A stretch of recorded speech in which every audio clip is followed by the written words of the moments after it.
Halina't pag-usapan natin 'to mga idol. Sa naging match ng Los Angeles Lakers versus San Antonio Spurs ay bigla na lamang itong ipinatigil ni Coach Greg Popovich during the second quarter kung saan 3 minuto na lamang ang natitirang oras sa score na 48-39 lamang ang Clippers ng 9 points. Matapos ilabas ng coach ang kanyang pakiusap dahil halos lahat ng fans ay walang tigil na binobo si Kawhi Leonard na dating former franchise din ng kanilang team na nanalo ng kampyonato noong 2014 kasama ang Finals MVP at 2 parangal sa KIA NBA Defensive Player of the Year.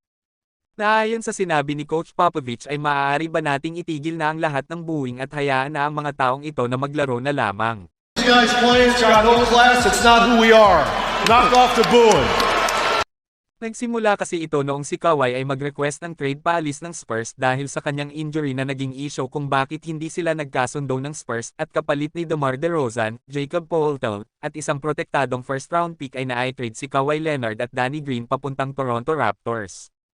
Si Leonard ay naglaro lamang ng isang season sa Toronto, ngunit pinangunahan naman ang Raptors sa isang 2019 NBA Championship at nakuha ang kanyang pangalawang Finals MVP award.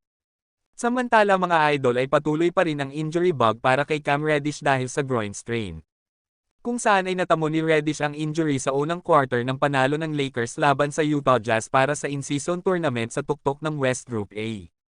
Ayon din naman kasi sa report ay hindi nakakagulat na makitang hindi makakapaglaro ng back-to-back si Cam Reddish dahil sa kanyang issue sa injury, na katulad ni Davis ay isa na nga rin itong player na prone injury na iniingatan ng Lakers na wag nang lumala pa.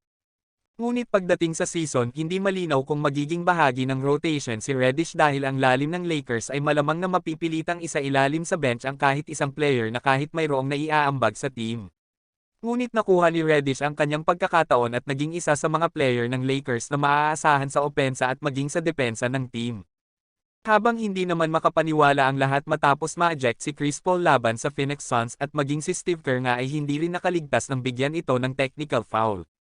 Marami ang fans ng Warriors ngayon ang curious kung bakit nga ba nangyari ito dahil mukhang may personalan nga daw sa pagitan ni CP3 at ang referee dahil alam naman natin na dati nang mainit ang dalawang ito bago pa man mapunta sa Warriors si Chris Paul.